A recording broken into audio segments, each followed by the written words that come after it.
What is your name? My name is Kevin Jones. When were you born? I was born in 1964 in Tucson, Arizona. Did you move around a lot during your school years? Actually, I moved around quite a bit during my school years. My father was vice president of a large electrical corporation, and thus we moved practically every year from the time I was 12 to the time I graduated high school. So I went to, 7 different schools in that time period. So I culminated that with my high school career in Bowling Green, Kentucky.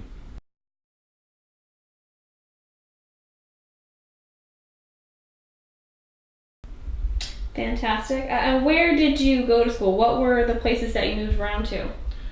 Well, there's a lot of places I've been. I've been to Tucson, Arizona, Safford, Arizona, Albuquerque, New Mexico, Oklahoma City, Oklahoma, New Iberia, Louisiana, Shreveport, Louisiana, Bowling Green, Kentucky, Atlanta, and then back to Bowling Green, Kentucky. Like I had said in my high school years, I went to Putnam City High School in Oklahoma City, Huntington High School in Shreveport, Louisiana, and Bowling Green High in Bowling Green, Kentucky. You definitely sound like a nomad.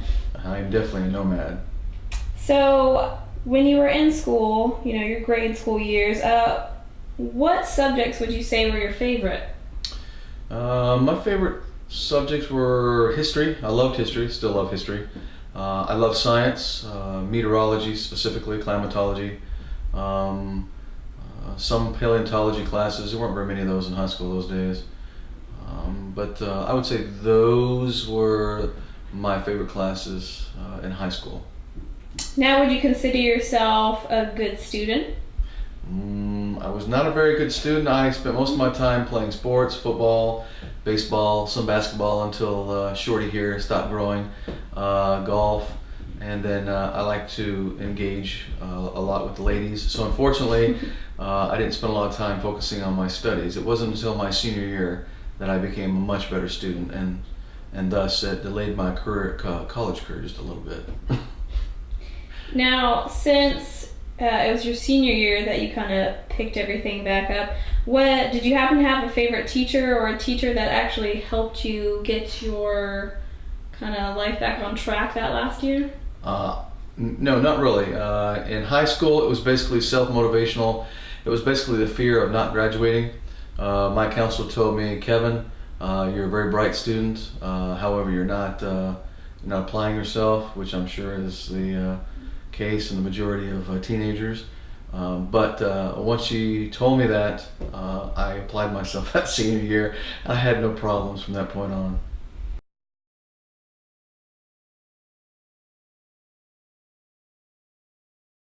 Makes sense. To move on to some of your college background, where did you go to college? Well, once I joined the military in 1984, I started in college at the Rio Salado University, which is in Phoenix, Arizona. And then once I moved from Arizona, I got my first associate degree from Rio Salado. When I moved from Phoenix and I went to Florida, I went to St. Leo University and for a couple semesters, and then I moved to the University of Maryland. It's University of Maryland where I received my bachelor's degree in business management.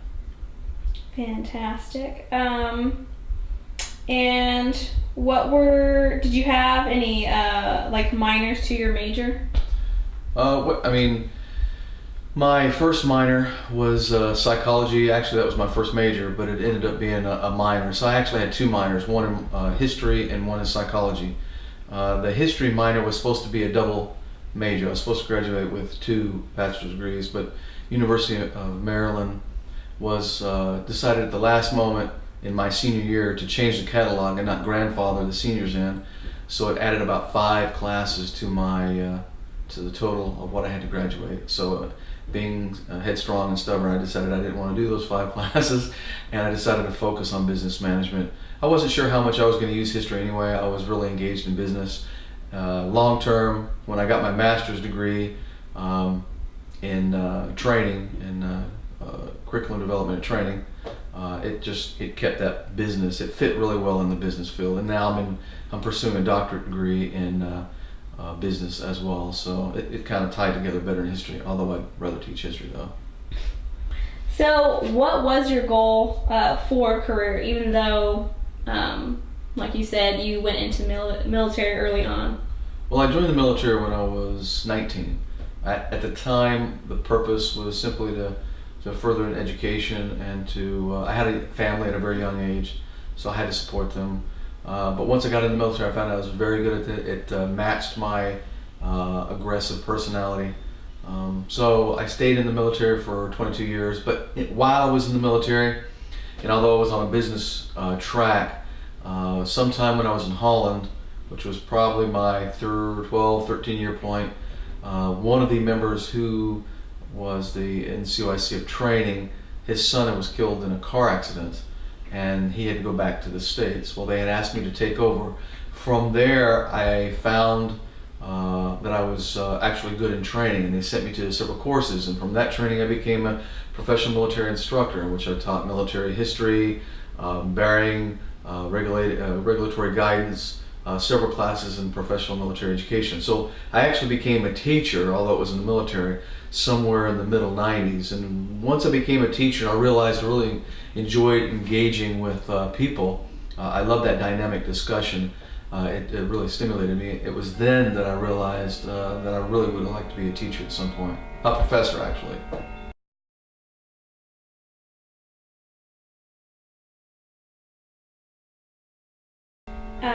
So, since you do have that moment that kind of pushed you into the idea of teaching,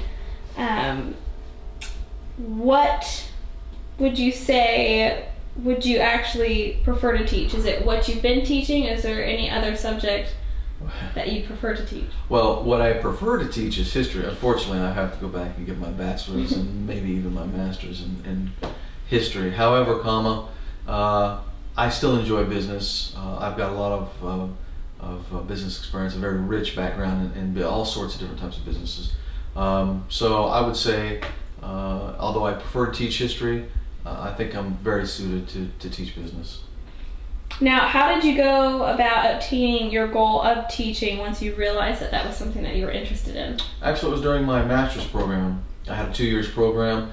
I was in my second year. We had a professor, a very senior professor, that really was really impressed with a couple of the briefings I had done for my master's program, and he had asked me, have I ever thought about teaching? I said, yeah, actually I was a military instructor.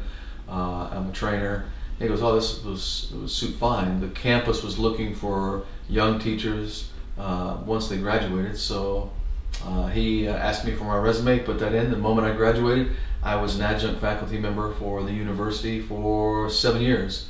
So it worked out really well. It also helped that I had got extensive experience at multiple levels of government and business. I worked at the White House at the time, so as I was at the White House, I was at the national level. I had worked at various government levels. So all of this kind of culminated into a lot of experience that I could pass on to the students. Sounds fantastic. Your experience, your beginning experiences with teaching, would you say it was everything you expected or hoped for? Yes, I had a very good time getting into the classroom, especially at the university level. The students there had already formed a certain level of dedication to the study, and even if they didn't want to study, I felt I could really reach them. So over a period of a couple years, I found that I truly loved to engage in that collegiate discussion about pretty much any type of topic. We could be in a business class, let's say the legal and ethical issues of business, but in that discussion, because business reaches across a spectrum of so many things, we could engage in a discussion of any one of those, any levels associated with that. So I felt that it was everything I wanted it to be. I highly recommend teaching to anybody that truly has a desire to make the lives better for the people he engages with. What would you say is the most important lesson you learned during your first few years of teaching? That one's a pretty easy one. You're ultimately responsible the student is ultimately responsible for their education, but it's inherent upon the teacher to make sure that they understand that material. It's inherent that they understand that the content of the class has to be delivered to the student, and in that case, even if the student doesn't understand it, you have to take the time to make sure they absorb that material. At first, I assumed, which is obviously as a young teacher, I assumed at that level they would know or understand certain things. After the first couple classes, I realized that some of the students had some significant weaknesses, and although it probably was not my responsibility to improve those weaknesses, I found it was in my calling to help them in any way I could. So that was a great lesson. And in 7 years overall in the university level, I found that has really helped me with, I don't know, a few thousand students that I have taught. That is actually great advice. I'm sure it actually extends across multiple levels of education.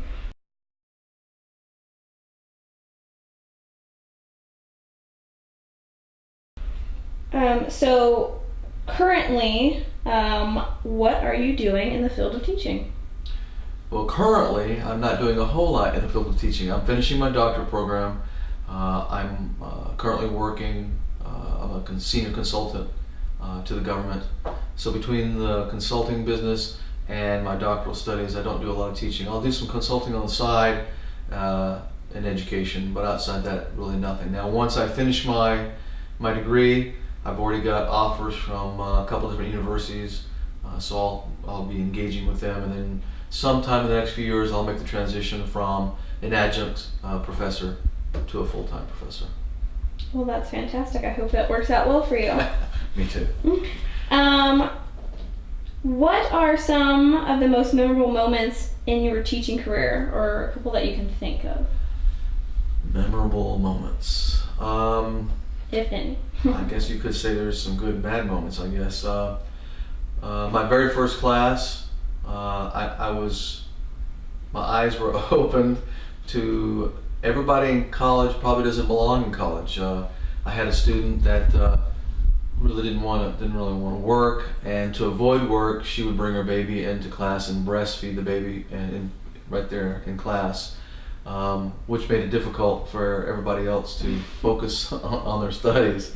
I've had some fantastic memories in school. I taught a class back in 98, I believe it was. We were talking about history. And the one discussion began with Napoleon's invasion of Russia. Well, the entire class got so embroiled in that discussion, it actually took up 2 classrooms. Now, what was memorable about that was the amount of discussion and excitement from the students. Seeing students excited about learning really makes the teacher's job worth doing. That's what makes it all worthwhile. Not the tests, not the papers, not the occasional arguments about when the papers are due, none of that stuff. It's really when you see the students engaged in learning, you know you're getting to them at that time. Couple more would probably be as I got into adjunct faculty. Remember, once I left the military, we had some very good class debate. In fact, we had a class debate on ethics regarding Enron. I had some friends that worked for Enron. When the crash occurred, they lost everything. So ethics to me is, and probably always will be, a big deal. But it was the discussion of Enron ethics and Arthur Andersen that really spurred some very stimulating debate. In fact, it was probably the most lively debate I've ever been associated with as far as the college goes. So there were some memorable moments without taking up 3 or 4 hours of camera time. When trying to become a teacher, you are often asked to think deeply and find who you are in the midst of new chaos. This is where we are taught to build our teaching philosophy. Through your journey of becoming a teacher, is this a process you had to go through? And what did you learn about yourself that applied to help you be the teacher you are today? Oh, that's a great question. My philosophy and teacher, I would say that the biggest piece of that question can be answered through my belief in how a classroom is utilized. When I'm in the classroom, I try to maximize every minute I can with some type of active learning. And what I mean by that is, I'm not really big on standing up in front of a classroom and pontificating. I like to be engaged with the students. I've said this a couple times earlier, that if you don't engage your students, if you don't physically grab them while they're in your class, sometimes you lose them and they learn nothing. So it's important to engage them. So I'll do various types of activities that are all tied to delivering whatever content I'm trying to deliver. One exercise I like to use is the four-corner exercise, where you try to get you try to stimulate a debate. It's a very effective tool. I love debates as well, when you give a topic and you got pros and cons, and then you throw little wrinkles in there and you try to adjudicate that specific debate. Another great learning tool. Of course, you're going to have some instructor pontification, but you try to minimize it. When I was looking for a subject in my doctoral program, I looked at doing it on edutainment. And edutainment is basically the merger of education and entertainment. And some of you might say, well, that's kind of a silly idea. Well, actually, it's not. If you want to go back 50, 60 years, yes, the idea was, I'm the professor, I bring the wealth of experience and the wealth of information and experience to this classroom, so I'm going to push that to you. Well, you don't want to just push information to a student. You also want to pull it from the student. So just standing up and talking to them is not always going to work. Edutainment is integrating active forms of entertainment in your lesson plan, like maybe showing a snippet from a video and having them analyze some of these specific pieces of content that you tie together in that video. Or maybe it's doing something active, a role playing or something that the students can gain some knowledge and experience with, like a counseling session, depending on what the class is. But it's a very important way to make sure that the students are learning. I think as far as methodologies go, as far as philosophies go, my belief is you have to engage the student. Now, it was a growing process for me. My first class, I stuck to kind of pontification, and it wasn't always the best thing. I told you the story of the lady. Sometimes you don't grab them, and you have to figure out how to grab them. So I think I've, even though I haven't been teaching in the last couple of years, as I'm going through this doctoral program, I think that is excellent advice for anybody. That's my own story as far as it goes along, and it's worked so far. So if you can take something from that, fantastic. Thank you. To end this on a note for other teachers who will be able to see your interview, what piece of advice would you give any new teacher? Or multiple pieces of advice? I think I need about 2 hours for this one. Well, first off, like I said earlier, you can't assume anything. A lesson I learned in the military a long time ago, I was placed in charge of a Tiger team. A Tiger team is a myriad of bodies from different sectors within an organization, different skill sets, different strengths, and you're supposed to get together and come up with a new idea or solve a problem. Well, I had thought I had everything figured out, and I had signed duties to everybody, and I had noticed that this one gentleman in the corner, when I say corner, it was around the table, had not said anything. And that bothered me, because one of the lessons you learn is always make sure introverts and extroverts give you equal time, because a lot of the introverts will just sit back and I'll let all the extroverts do all the talking. Well, that's great that the extroverts do the talking, but you want to hear from the introverts. Many of them are brilliant. It takes a lot to pull them out. So I realized the mistake I made, and I had charged out in the hallway and said, hey, I had assigned some roles. I didn't see you raise your hand or volunteer for any roles. He was, well, I'm a finance technician, and I saw that you assigned the finance role to, we'll call her Betty, and I just, there was really nothing else for me to do. So it hit me right then and there. I had a finance specialist in my my room. I didn't even know it because when they did the introductions, he didn't really articulate it very well. So I gave the duties to somebody else that really wasn't qualified. So I quickly fixed that. It served as a reminder. I cannot assume anything. Fast forward several years to the classroom, you can't assume that you think you know anything. Every student is different. You have to understand that first off. You cannot apply a template to everybody.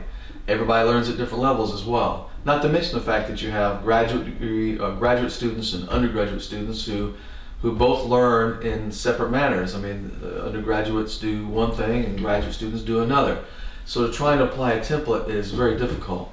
So if I give you one piece of advice, is take each student on their own. Figure out who they are, figure out what their strengths and weaknesses are, know your content and magnify those strengths and minimize those weaknesses for that student so you can give them a roadmap to be successful as their career in education and their career in life continues. It's always incumbent upon the people that really know what life is to take that lead in mentoring them. Students may think they know what they want, or they think they're wiser than everybody else, but the fact of the matter is they're not.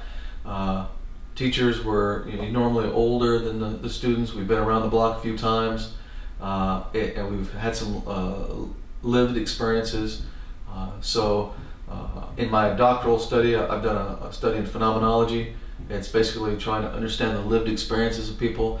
Interviewing people in that manner gives you a good idea of just how easy it is to assume just about anything. So again, don't assume anything, take each student on their own, and I wish you luck. Be dedicated at what it is, because we always need good teachers.